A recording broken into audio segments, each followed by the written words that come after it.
تو رمضان کا استقبال اللہ کے رسول صلی اللہ علیہ وسلم اور صحابہ کرام کس طرح فرمایا کرتے تھے، اسے ہمیں جاننا ہے۔ آپ کو معلوم ہونا چاہیے کہ اللہ کے رسول صلی اللہ علیہ وعلی آلہ وصحبہ وسلم شعبان کے مہینے سے ہی رمضان کی تیاریاں شروع کر دیتے تھے۔ حضرت عائشہ رضی اللہ عنہا فرماتی ہیں کہ اللہ کے نبی صلی اللہ علیہ وسلم جتنے زیادہ نفلی روزے شعبان کے مہینے میں رکھا کرتے تھے، اتنے زیادہ نفلی روزے کسی اور مہینے میں نہیں رکھتے تھے۔ اتنا اہتمام ابھی سے ہوتا تھا۔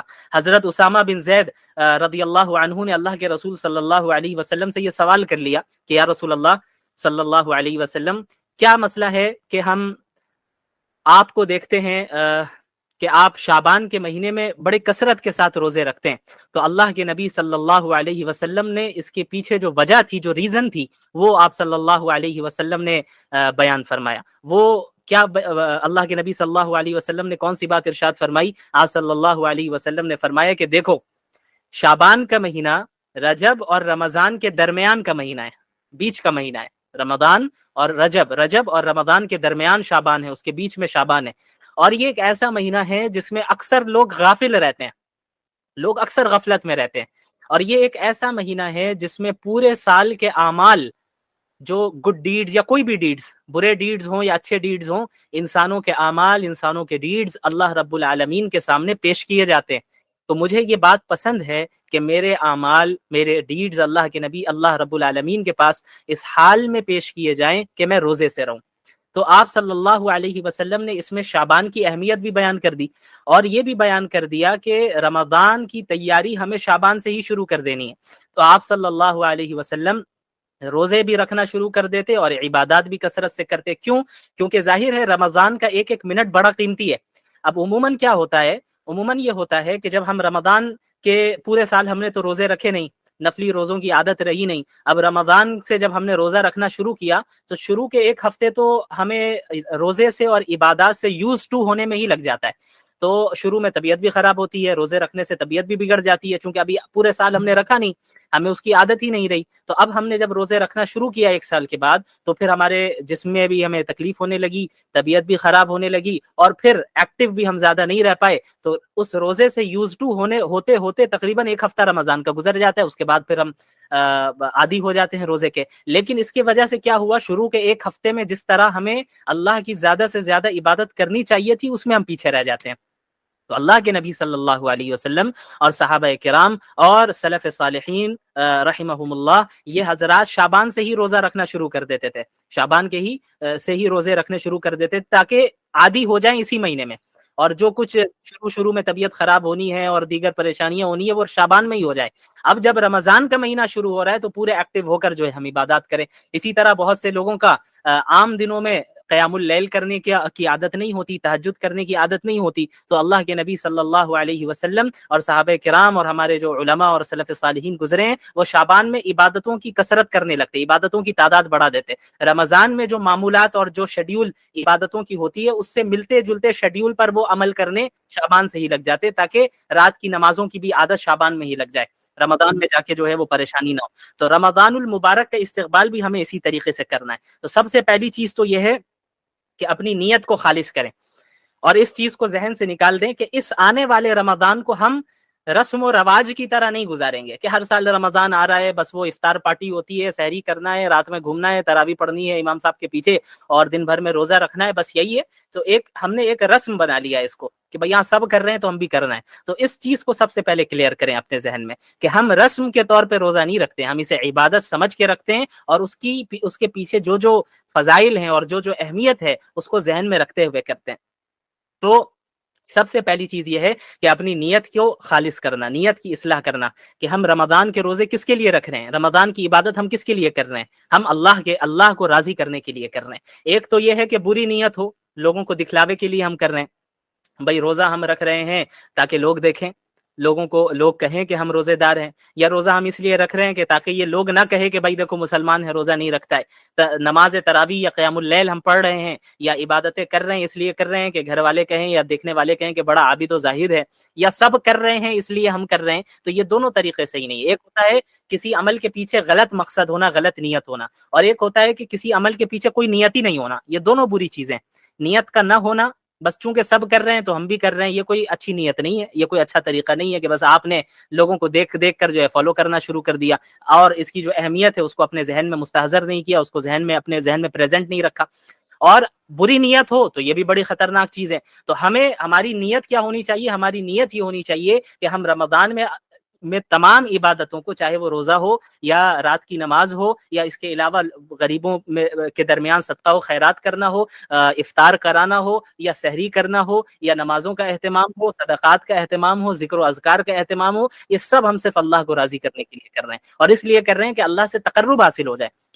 رمضان کا جو مہینہ ہوتا ہے یہ ایک ٹریننگ تربیتی کورس ہوتا ہے. 1 مہینے کے کورس سے اللہ رب العالمین ہمیں گزارتے ہیں کہ پورے 11 مہینے جو ہے ایک بندہ دنیا کے پیچھے بھاگتا رہتا ہے اور کبھی اکثر ایسا ہو جاتا ہے کہ دنیا غالب آ جاتی ہے, اللہ کو بھول جاتا ہے. دنیا غالب آ جاتی ہے, اللہ کو وہ بھول جاتا ہے. تو رمضان کے مہینے میں ٹریننگ ہو رہی ہوتی ہے کہ بھائی اب آ جائیں, جہاں جہاں بھٹکے ہوئے جو ہیں, اللہ آواز لگا رہا ہے کہ سب آئیں اور اپنی اصلاح کر لیں, آئیں اور ہمارے قریب آئیں. اب آپ دیکھیں اللہ کے نبی صلی اللہ علیہ وسلم نے رمضان کے متعلق کیا فرمایا. اللہ کے نبی صلی اللہ علیہ وسلم نے فرمایا کہ جب رمضان کا مہینہ شروع ہوتا ہے تو فتحت ابواب الجنہ واغلقت ابواب النار, کہ جنت کے دروازے کھول دیے جاتے ہیں اور جہنم کے دروازے بند کر دیے جاتے ہیں. کیوں بھائی ایسا کیوں کیا جاتا ہے؟ اس کا کیا تعلق ہے؟ ابھی تو ہمیں جنت میں اٹھ کے جانا نہیں ہے, ایسا تو نہیں عید کے دن ہی جنت چلے جائیں یا عید کے دن ہی جہنم چلے جائیں, ایسا تو نہیں ہوتا ہے. کیوں ایسا پھر اللہ تعالیٰ فرماتے ہیں ایسا اس لیے کرتے ہیں چونکہ یہ رمضان کا پروٹوکول ہے. یہ رمضان کا پروٹوکول ہے کہ رمضان کی ابتدا ہوگی, جنت کے دروازے سارے دروازے کھول دیے جائیں گے اور جہنم کے سارے دروازے بند کر دیے جائیں گے. یہ انڈیکیشن ہے, انڈیکیٹ کرتے ہیں اللہ رب العالمین اس چیز کی طرف کہ اب میری رحمت کا دروازہ پہلے سے زیادہ کھل چکا ہے. تو جتنے بھٹکے ہوئے ہو تم, جتنے بڑے گناہ تم نے اپنے پاسٹ میں کر رکھے ہو, آؤ اب رجوع کر لو, آؤ اور اب توبہ کر لو, آؤ اور اپنی اصلاح کر لو, میں تمہاری مغفرت فرماؤں گا. اسی لیے اللہ کے نبی صلی اللہ علیہ وسلم کی حدیث میں, حدیث قدسی ہے, جس میں اللہ رب العالمین نے کیا فرمایا ہے کہ لو بلغت ذنوبک عنان السماء, تمہارے گناہ آسمانوں تک کیوں نہ پہنچ جائے. یہ شیطان کے بہکانے کا طریقہ ہے. شیطان کا ایک بہت بڑا ٹریپ ہے یہ, اس کو ذہن میں رکھیں کہ وہ انسان کے ذہن میں بات ڈالتا ہے کہ بھئی تم تو پورے سال گناہ کرتے آئے, تم نے جو اپنے پاسٹ میں فلاں گناہ کیا ہے, تم نے جو ہے غلط تعلقات رکھے, تم نے کسی کا مال دبایا ہے, اور تم نے جو ہے زنا کیا ہے, تم نے یہ کیا ہے, تم نے وہ کیا, یہ سارے گناہ اپنی جگہ پر, اس سے توبہ کرنا ضروری ہے, اور جن کا حق دبایا گیا ہے ان تک حق لوٹانا ضروری ہے. لیکن شیطان کیا وسوسہ ڈالتا ہے؟ شیطان یہ وسوسہ ڈالتا ہے کہ بھائی اب عبادت کر کے کیا فائدہ, تم نے تو پچھلے سال گناہ کیے تھے, ابھی پچھلے مہینے تم نے یہ غلطی کی, پچھلے مہینے تم نے اللہ کی اس طرح نافرمانی کی, تو اب تمہاری دعا کرنے سے جو ہے, تمہاری دعا سے اللہ کوئی تمہیں معاف کرنے والا نہیں ہے, کس منہ سے اللہ کے پاس جاؤ گے؟ یہ شیطان کا ٹریپ ہے, اس سے بچنا ہے. اسی لیے اللہ رب العالمین نے فرمایا قل یا عبادی الذین اسرفوا علی انفسہم لا تقنطوا من رحمت اللہ, کہ اللہ کے رسول آپ میرے بندوں سے کہہ دیجئے. یہ دیکھیں آپ, اللہ بندے کہہ کر پکار رہے ہیں ہر ایک کو, جو بڑے سے بڑا دیندار ہے اس کو بھی, اور جو بڑے سے بڑا گنہگار ہے اس کو بھی, آخر سب اللہ ہی کے بندے. اللہ فرما رہے ہیں کہ آپ میرے بندوں سے کہہ دیجئے لا تقنطوا من رحمت اللہ, کہ تم اللہ کی رحمت سے مایوس نہ ہو, اللہ کی مرضی سے مایوس نہیں ہونا ہے. کیوں؟ کیونکہ مایوسی تو یہ کفار کا طریقہ ہے, مایوسی یہ مسلمانوں کا طریقہ نہیں ہے. لا تقنطوا من رحمت اللہ ان اللہ یغفر الذنوب جمیعا, اللہ رب العالمین تمام گناہوں کو معاف کر دیتا ہے.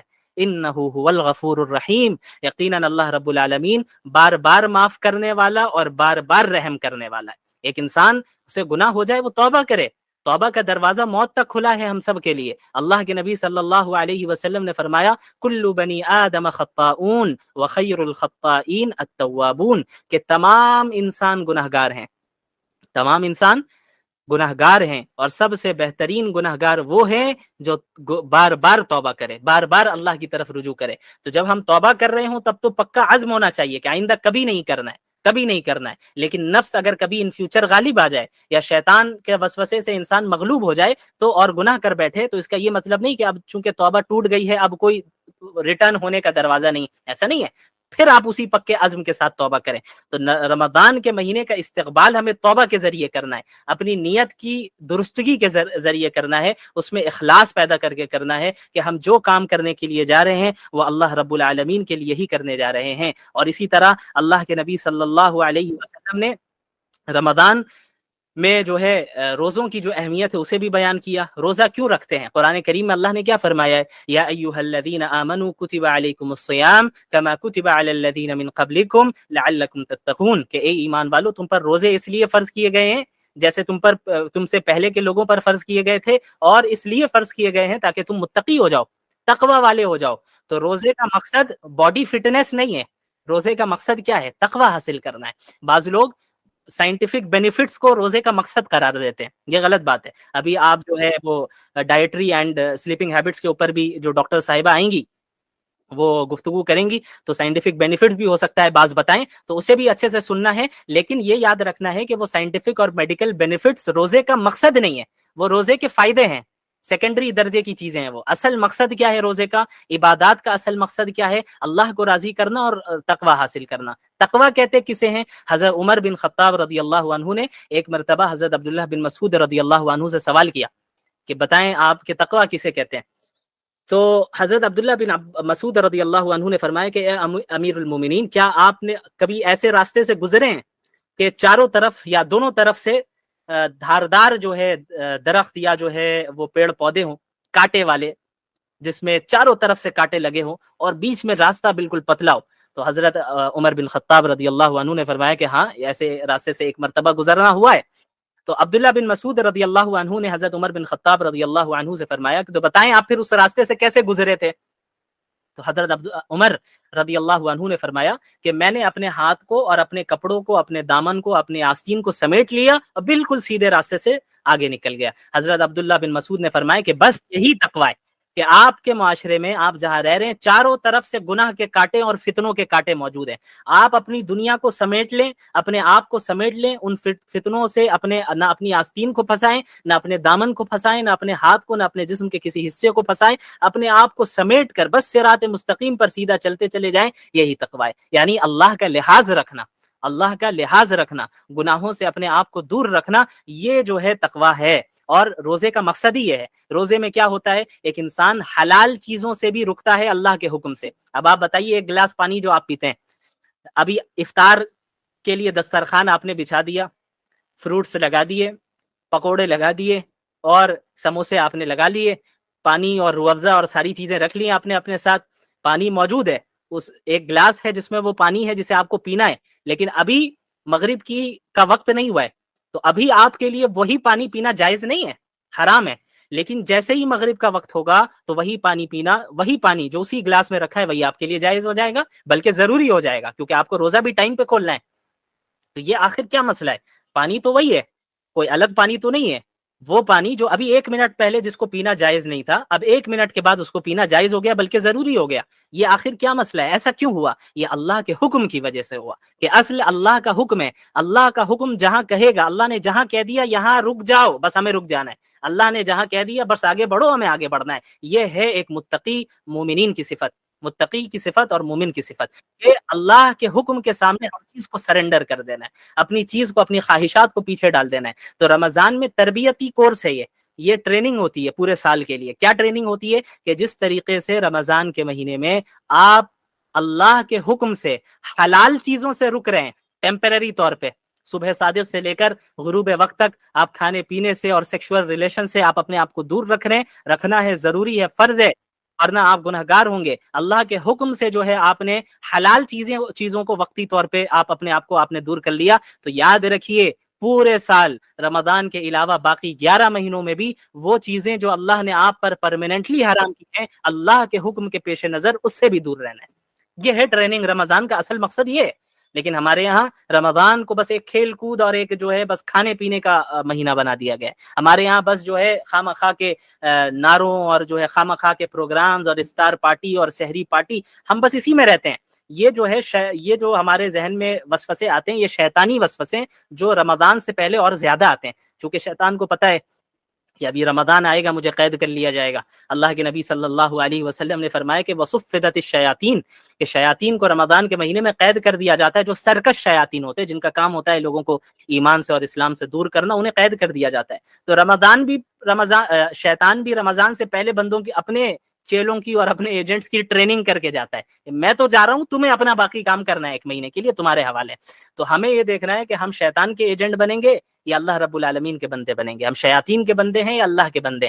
اللہ کے نبی صلی اللہ علیہ وسلم نے فرمایا لا یؤمن احدکم حتی یکون ہواہ تبعا لما جئت بہ، تم میں سے کوئی اس وقت تک مومن، کامل مومن، ایک اعلیٰ درجے والا مومن ہو ہی نہیں سکتا جب تک کہ وہ اپنی میری لائی ہوئی شریعت کے تابع نہ ہو جائے، اس کی خواہشات میری لائی ہوئی شریعت کے تابع نہ ہو جائے۔ کیا مطلب؟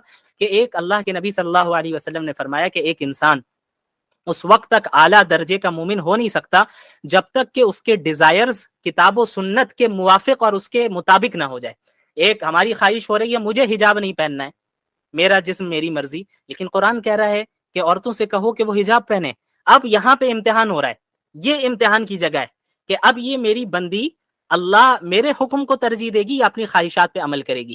رسول اللہ بیان کر کے چلے گئے صلی اللہ علیہ وسلم کہ مومن تو اس وقت ہو گئے جب اپنے ان ڈیزائرز کو، جو ڈیزائرز اللہ کے احکامات سے اور اللہ کے آرڈر سے ٹکراتے ہوں، ان ڈیزائرز کو چھوڑ کر اللہ کے حکم کو تم ترجیح دو اور اسے ایکسپٹ کرو۔ یہاں امتحان ہے۔ اللہ نے فرما دیا کہ بھئی میرے مومن بندوں سے کہو کہ وہ نمازوں کی پابندی کرے، وہ عورتوں کے حقوق ادا کرے، مردوں سے کہو عورتوں کے حقوق ادا کرے، مردوں سے کہو کہ میری اطاعت کرے، گناہوں میں ملوث نہ ہو، اور تمام بندے بندیوں سے کہو کہ اپنے نظروں کی حفاظت کرے، اپنے آپ کو گناہوں سے رکھے، گناہوں سے دور رکھیں اور ہماری اطاعت کریں۔ اور اب میری کوئی ایسی خواہش ہو رہی ہے، پرسنل ایسی ڈیزائر ہے ایسا، یا ایسی کوئی خواہش ہے جو اللہ کی شریعت سے ٹکرا رہی ہے، تو ایک مومن اپنے ڈیزائر کو اور اپنی خواہشات کو ایسے موقع پر ردی کی ٹوکری میں ڈالتا ہے، وہ اللہ کی اطاعت کرتا ہے، رسول اللہ کی اطاعت کرتا ہے۔ کیوں؟ کیونکہ وہ جانتا ہے کہ یہ دنیا اصل دنیا نہیں ہے، یا چند دن کی زندگی ہے، 40 سال، 50 سال، 60 سال، 70 سال، 100 سال،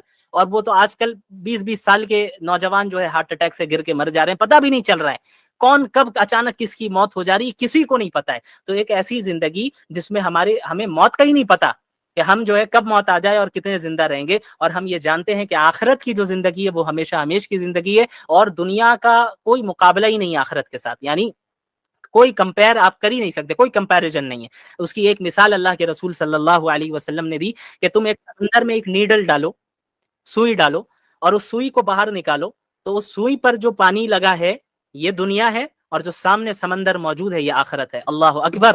آپ اس سے اندازہ لگائیں کہ آخرت کے سامنے دنیا کی کوئی حیثیت نہیں، اور جنت کی وہ نعمتیں جو اللہ کو فالو کرنے میں ہمیں ملیں گی۔ اللہ کے نبی صلی اللہ علیہ وسلم نے فرمایا ما لا عین رأت ولا اذن سمعت ولا خطر على قلب بشر، کہ جنت ایک ایسی جگہ ہے جسے کسی آنکھ نے نہیں دیکھا، جس کے بارے میں کسی کان نے نہیں سنا، اور وہ انسانوں کے امیجینیشن سے باہر ہے۔ آپ امیجن کریں، آپ کے امیجینیشن میں آپ لائیں جنت، آپ کتنی لگژریس لائف کو تصور کر سکتے ہیں، امیجن کر سکتے ہیں۔ جتنی لگژریس لائف کو آپ تصور کر سکتے ہو وہ جنت نہیں ہے، جنت اس سے بہت اعلیٰ ہے۔ کیوں؟ انسان کی امیجنیشن سے باہر ہے، انسان کے تصور سے باہر ہے۔ تو اب ایک عقل مند انسان کون ہے؟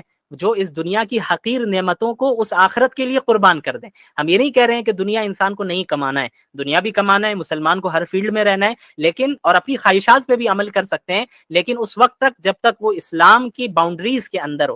ایسی خواہش، ایسی دنیا کمانا جو اسلام کی باؤنڈریز سے باہر نکل جائے اور ہمیں لے جائے، یہ جائز نہیں ہے، اس سے اپنے آپ کو دور رکھنا ہے۔ تو روزے کا مقصد ہی یہ ہے، روزے کا مقصد ہی یہ ہے کہ ہمارے اندر تقوی پیدا کرے، اور ہمارے اندر اپنے اندر اللہ کا لحاظ اور اللہ کا ڈر پیدا کرے۔ جس طرح اس رمضان میں اللہ کے احکامات کے پیش نظر تم بہت سی چیزوں کو چھوڑتے ہو، اسی طرح پورے سال تمہیں اللہ کے منع کردہ چیزوں سے، اللہ کی منع کردہ چیزوں سے، پروہیبٹڈ چیزوں سے اپنے آپ کو دور رکھنا ہے۔ اسی لیے روزہ بھی جو ہے فرض کیا گیا، اور اللہ کے نبی صلی اللہ علیہ وسلم نے فرمایا من صام رمضان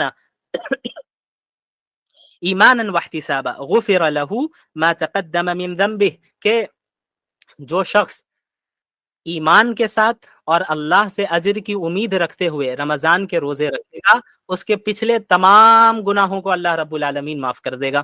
اس میں ظاہر ہے گناہ صغیرہ اور گناہ کبیرہ کے لیے توبہ چونکہ ضروری ہے، انسان توبہ بھی رمضان میں کرتا ہی ہے، تو اس طریقے سے رمضان گزرے گا اور اس کے پورے گناہ معاف ہو چکے ہوں گے۔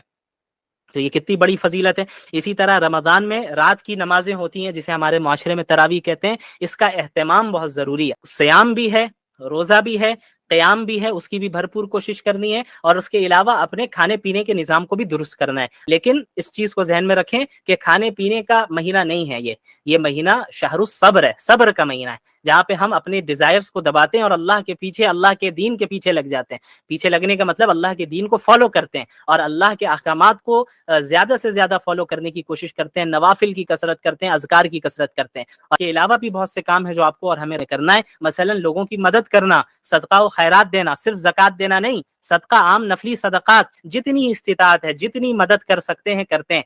کبھی کوانٹٹی کو کے اوپر فوکس نہ کیجیے، آپ کی استطاعت 1 روپے دینے کی ہے وہ دیجیے۔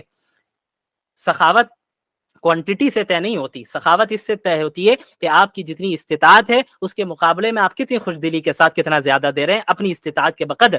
تو لوگوں کی مدد کرنا، غربا مساکین کی مدد کرنا، اس کے علاوہ جو ہے مدارس کے طلبہ ہیں، مدارس سے آتے ہیں، چاروں طرف سے سفراء آتے ہیں جو مدارس کے لیے ڈونیشن لیتے ہیں، ان کی مدد کرنا، ان کے ساتھ بدتمیزی نہیں کرنا۔ دیکھا جاتا ہے کہ ان سفراء کے ساتھ بدتمیزی کی جاتی ہے، لوگ سمجھتے ہیں اپنی جیب بھرنے آ رہے ہیں۔ بھائی وہ مولانا جو مدرسے سے آئے ہیں وہ اپنی جیب بھرنے نہیں آتے ہیں، بلکہ آپ پر احسان کر رہے ہیں کہ آپ کی زکوٰۃ کو صحیح جگہ پہ لگاتے ہیں۔ وہ کیا ہمارے اور آپ کے اندر اتنی صلاحیت ہے، اتنا گٹس ہے کہ ہم راستے میں نکلیں اور صحیح مستحق زکوٰۃ کو تلاش کریں؟ ہمیں آتا ہی نہیں ہے، پتہ ہی نہیں ہے کون مستحق ہے اور کیا ہے۔ وہ ہمارے گھر میں آ رہے ہیں، ڈور ٹو ڈور سروس دے رہے ہیں، وہ اس سے بڑی چیز اور کیا چاہیے، اور اللہ کے لیے دے رہے ہیں۔ آپ کے پیسے کو وہ صحیح جگہ پہ لگاتے ہیں، جہاں زکوٰۃ کا مصرف ہے وہاں پہ لگاتے ہیں۔ اس کے علاوہ بھی آپ کو دیگر جگہوں پہ خرچ کرنا ہے۔ اس کے علاوہ قرآن کریم کی تلاوت، تو قرآن کا مہینہ ہے یہ، اپنے آپ کو قرآن کے ساتھ مصروف کیجئے، قرآن کو پڑھیے، سمجھیے، عمل کرنے کی کوشش کیجئے اور زیادہ سے زیادہ عمل کیجئے۔ آخری چیز میں یہ کہنا چاہوں گا کہ تفصیلات آپ کے سامنے آتی رہیں گی، اس کے بعد ان تمام چیزوں پر عمل کرنے کی کوشش کرنا۔ میں دعاؤں کا اہتمام زیادہ کیجئے۔ آپ کو معلوم ہونا چاہیے کہ سورہ بقرہ میں جہاں رمضان کا ذکر ہوا ہے کہ رمضان کے احکامات بتائے گئے ہیں کہ رمضان کے روزے فرض ہیں تمہارے اوپر، اور اگر تم مسافر ہو یا بیمار ہو تو پھر تم بعد میں رکھو گے، یہ جو آیتیں ہیں وہاں ان آیتوں کے ذکر کرتے کرتے اچانک ایک آیت آتی ہے، وَإِذَا سَأَلَكَ عِبَادِي عَنِّي فَإِنِّي قَرِيبٌ، کہ اگر میرے بندے آپ سے میرے بارے میں پوچھیں تو آپ کہہ دیں کہ میں اپنے بندوں سے قریب ہوں، وہ جب بھی مجھے پکارتا ہے، کوئی بھی بندہ مجھے پکارتا ہے میں فوراً اسے جواب دیتا ہوں، لہٰذا وہ مجھے پکارتا رہے تاکہ وہ اور مجھ پر ایمان رکھتا رہے تاکہ وہ ہدایت پا سکے۔ یہ ایک دعا کی آیت آ گئی، پکارنے کی آیت آ گئی، پھر رمضان کی آیتیں شروع ہو گئی، پھر رمضان کے احکامات شروع ہو گئے۔ تو اس جگہ پہ مفسرین نے، جو کلاسیکل تفسیر کے اسکالرز ہیں، کلاسیکل اسکالرز ہیں، انہوں نے بیان کیا ہے کہ بھائی ایسی کیا وجہ ہے کہ ابھی تو رمضان کی بات چل رہی تھی، بیچ میں اچانک دعا کی بات آ گئی، اللہ کو پکارنے کی بات آ گئی، پھر رمضان کے احکامات شروع ہو گئے۔ مکمل رمضان کے احکامات ہی ہوتے ہیں، بیچ میں یہ آیت کیوں آئی؟ تو مفسرین نے یہاں نقطہ بیان کیا ہے کہ اللہ رب العالمین نے رمضان کے احکامات کے بیچ میں دعا کا ذکر کر کے یہ بتایا دعاؤں کا اہتمام ہونا چاہیے، اور عام دنوں کے مقابلے میں اللہ رب العالمین، اور اللہ نے فرمایا اجیب دعوت الداع، کوئی بھی بندہ مجھے پکارتا ہے میں جواب دیتا ہوں۔ یا یہ نہیں کہا کہ کوئی عالم پکارے، کوئی بزرگ پکارے، کوئی ولی پکارے تبھی میں جواب دوں گا، نہیں، پکارنے والا مجھے پکارتا ہے۔ اب پکارنے والا جتنا بڑا گناہگار ہو، وہ بھی ایک مرتبہ اللہ کو دل سے پکارے گا، اسی وقت اللہ رب العالمین جواب دیتے ہیں۔ اللہ تیار ہے آپ کی مغفرت کرنے کے لیے اور آپ کو معاف کرنے کے لیے، بس انتظار ہمارے اور آپ کی توبہ کا ہے۔ ہم بس توبہ کر کے رجوع کر لیں، اللہ تو منتظر ہے، اللہ انتظار کر رہا ہے کہ یہ میرا بندہ اور میری بندی میرے پاس کب لوٹ کر آئیں، یہ واپس لوٹ کر آئیں۔ اور اتنی اپارچونٹیز ہماری دنیا میں، اس دنیا میں اللہ نے ہمیں دے رکھی ہیں، اگر ہم ان تمام اپارچونٹیز کو ضائع کر دے رہے ہیں تو پھر کیا حاصل ہے؟ کچھ حاصل نہیں ہے۔ پھر عام دنوں میں اللہ کے نبی نے کیا فرمایا صلی اللہ علیہ وسلم کہ عام دنوں میں رات کے آخری حصے میں اللہ رب العالمین بندوں کی طرف متوجہ ہوتا ہے اور کیا کہتا ہے، کوئی ہے پکارنے والا جو مجھے پکارے تو میں اسے دوں، کوئی ہے رزق مانگنے والا میں اسے رزق دوں، کوئی ہے مغفرت طلب کرنے والا میں اسے معاف کروں۔ یہ ہر رات ہوتا ہے، رمضان میں نہیں، ہر رات ہوتا ہے۔ اب آپ بتائیے پورے سال یہ اپارچونٹی ہمارے پاس ہوتی ہے، لیکن ہم میں کتنے ایسے ہیں جو اس اپارچونٹی کو، اس کا صحیح فائدہ اٹھاتے ہیں؟ غور کرنے کی بات ہے۔ تو ہمیں اللہ سے ہر وقت امید لگائے رکھنی ہے، لیکن ہر ایک کو عبادت کرنے کی توفیق دے، ایک دوسرے کا ہیلپ کرے۔ یہ نہیں کہ عورتیں غلام ہوتی ہیں، بیوی غلام ہوتی ہیں، باندیوں کی طرح کھٹتی رہے اور وہ کام کرتی رہے، آپ عبادت کرتے رہے، ماشاءاللہ، یہ بھی نہیں۔ اور اسی طرح عورتوں کی بھی ذمہ داری ہے کہ یہ نہیں کہ شوہر خالی آپ کا ATM مشین ہے اور وہ جو ہے باہر سے بازار سے سامان لاتا رہے گا اور یہ کرتا رہے، آپ گھر میں جو ہے آرام سے رہنا چاہیے اور سامنے والا میرا شوہر جیسا بھی رہ رہا ہے کوئی فرق نہیں پڑتا، یہ بھی غلط ہے۔ یہ جو زندگی ہے ایک دوسرے کے ساتھ تعاون کر کے، ایک دوسرے سے محبت کر کے، ایک دوسرے کا خیال رکھ کے اور ایک دوسرے کے لیے قربانی دے کر آگے بڑھے گی۔ اور پھر اسی زندگی میں جب ہم ایک دوسرے کے لیے قربانی دیں گے، دنیاوی چیزوں میں بھی اور آخرت کی چیزوں میں بھی، فکر کریں گے کہ بھائی میری بیوی نے نماز پڑھی یا نہیں پڑھی، میرے شوہر نے نماز پڑھی یا نہیں پڑھی، میرے والدین نے نماز پڑھی یا نہیں پڑھی، میری اولاد کو موقع ملا کہ نہیں ملا نماز پڑھنے کا۔ ان تمام چیزوں کا جب ہم لحاظ رکھیں گے تو ہمارے گھر میں ایک مبارک اور بابرکت اسلامی معاشرہ اور ماحول قائم ہو جائے گا، اور اللہ رب العالمین سے امید ہے کہ ہم اللہ کے مقرب بندوں میں شامل ہو جائیں گے۔ تو ہمیں یہ دیکھنا ہے کہ ہم شیطان کے ایجنٹ بنیں گے یا اللہ رب العالمین کے بندے بنیں گے، ہم شیاطین کے بندے ہیں یا اللہ کے بندے۔ اللہ کے نبی صلی اللہ علیہ وسلم نے فرمایا لا یؤمن احدکم حتی یکون ہواہ تبعا لما جئت بہ، تم میں سے کوئی اس وقت تک مومن، کامل مومن، ایک اعلیٰ درجے والا مومن ہو ہی نہیں سکتا جب تک کہ وہ اپنی میری لائی ہوئی شریعت کے تابع نہ ہو جائے، اس کی خواہشات میری لائی ہوئی شریعت کے تابع نہ ہو جائے۔ کیا مطلب؟ کہ ایک اللہ کے نبی صلی اللہ علیہ وسلم نے فرمایا کہ ایک انسان اس وقت تک اعلیٰ درجے کا مومن ہو نہیں سکتا جب تک کہ اس کے ڈیزائرز کتاب و سنت کے موافق اور اس کے مطابق نہ ہو جائے۔ ایک ہماری خواہش ہو رہی ہے مجھے حجاب نہیں پہننا ہے، میرا جسم میری مرضی، لیکن قرآن کہہ رہا ہے کہ عورتوں سے کہو کہ وہ حجاب پہنے۔ اب یہاں پہ امتحان ہو رہا ہے، یہ امتحان کی جگہ ہے کہ اب یہ میری بندی اللہ میرے حکم کو ترجیح دے گی یا اپنی خواہشات پہ عمل کرے گی۔ رسول اللہ بیان کر کے چلے گئے صلی اللہ علیہ وسلم کہ مومن تو اس وقت ہو گئے جب اپنے ان ڈیزائرز کو، جو ڈیزائرز اللہ کے احکامات سے اور اللہ کے آرڈر سے ٹکراتے ہوں، ان ڈیزائرز کو چھوڑ کر اللہ کے حکم کو تم ترجیح دو اور اسے ایکسپٹ کرو۔ یہاں امتحان ہے۔ اللہ نے فرما دیا کہ بھئی میرے مومن بندوں سے کہو کہ وہ نمازوں کی پابندی کرے، وہ عورتوں کے حقوق ادا کرے، مردوں سے کہو عورتوں کے حقوق ادا کرے، مردوں سے کہو کہ میری اطاعت کرے، گناہوں میں ملوث نہ ہو، اور تمام بندے بندیوں سے کہو کہ اپنے نظروں کی حفاظت کرے، اپنے آپ کو گناہوں سے رکھے، گناہوں سے دور رکھیں اور ہماری اطاعت کریں۔ اور اب میری کوئی ایسی خواہش ہو رہی ہے، پرسنل ایسی ڈیزائر ہے ایسا، یا ایسی کوئی خواہش ہے جو اللہ کی شریعت سے ٹکرا رہی ہے، تو ایک مومن اپنے ڈیزائر کو اور اپنی خواہشات کو ایسے موقع پر ردی کی ٹوکری میں ڈالتا ہے، وہ اللہ کی اطاعت کرتا ہے، رسول اللہ کی اطاعت کرتا ہے۔ کیوں؟ کیونکہ وہ جانتا ہے کہ یہ دنیا اصل دنیا نہیں ہے، یا چند دن کی زندگی ہے، 40 سال، 50 سال، 60 سال، 70 سال، 100 سال، اور وہ تو آج کل 20 سال کے نوجوان جو ہے ہارٹ اٹیک سے گر کے مر جا رہے ہیں، پتہ بھی نہیں چل رہا ہے کون کب اچانک کس کی موت ہو جا رہی ہے، کسی کو نہیں پتا ہے۔ تو ایک ایسی زندگی جس میں ہمیں موت کا ہی نہیں پتا کہ ہم جو ہے کب موت آ جائے اور کتنے زندہ رہیں گے، اور ہم یہ جانتے ہیں کہ آخرت کی جو زندگی ہے وہ ہمیشہ ہمیش کی زندگی ہے، اور دنیا کا کوئی مقابلہ ہی نہیں آخرت کے ساتھ، یعنی کوئی کمپیر آپ کر ہی نہیں سکتے، کوئی کمپیریزن نہیں ہے۔ اس کی ایک مثال اللہ کے رسول صلی اللہ علیہ وسلم نے دی کہ تم ایک سمندر میں ایک نیڈل ڈالو، سوئی ڈالو، اور اس سوئی کو باہر نکالو، تو اس سوئی پر جو پانی لگا ہے یہ دنیا ہے، اور جو سامنے سمندر موجود ہے یہ آخرت ہے۔ اللہ اکبر!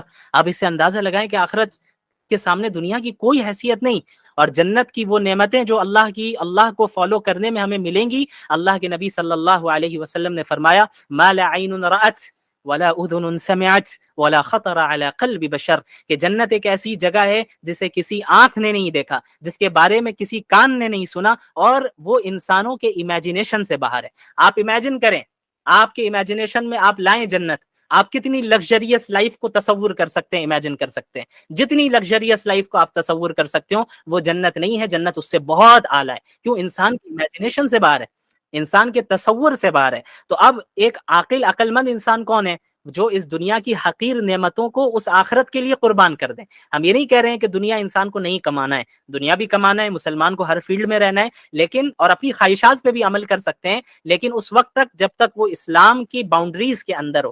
ایسی خواہش، ایسی دنیا کمانا جو اسلام کی باؤنڈریز سے باہر نکل جائے اور ہمیں لے جائے، یہ جائز نہیں ہے، اس سے اپنے آپ کو دور رکھنا ہے۔ تو روزے کا مقصد ہی یہ ہے، روزے کا مقصد ہی یہ ہے کہ ہمارے اندر تقوی پیدا کرے، اور ہمارے اندر اپنے اندر اللہ کا لحاظ اور اللہ کا ڈر پیدا کرے۔ جس طرح اس رمضان میں اللہ کے احکامات کے پیش نظر تم بہت سی چیزوں کو چھوڑتے ہو، اسی طرح پورے سال تمہیں اللہ کے منع کردہ چیزوں سے، اللہ کی منع کردہ چیزوں سے، پروہیبٹڈ چیزوں سے اپنے آپ کو دور رکھنا ہے۔